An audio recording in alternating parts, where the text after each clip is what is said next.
ด้วยใจคะนึงคิดถึงสาวเมืองยาโมทางไกลตั้งหลายกิโลไปเมืองยาโมด้วยใจรักแม่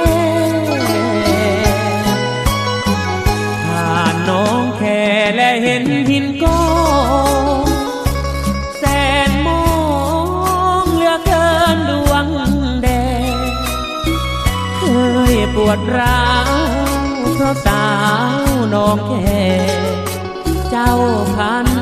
แปรที่แพ้หนุ่มหินโกย้อ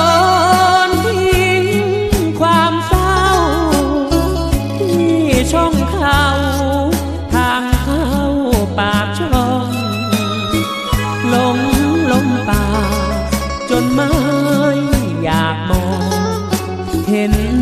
ลำตะคองคิดถึงน้องเอวบางผ่านสี่คิ้วอำเภอสูงเนิน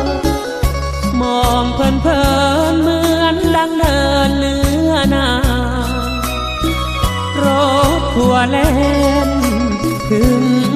ปลายทางแม่ชมสะอางเจ้ากำลังแต่งงาน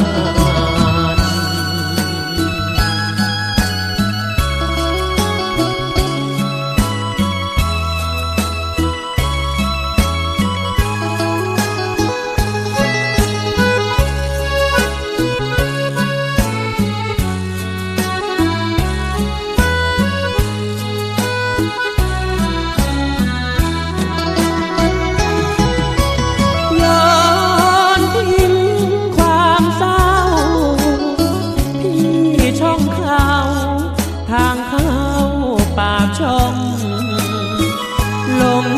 ล้มป่าจนไม่อยากมองเห็นลำตะคองคิดถึงน้องเอบางผ่านสี่คิ้วอำเภอสูงเนินมองเพลินเหมือนดังเดินเนื้อนา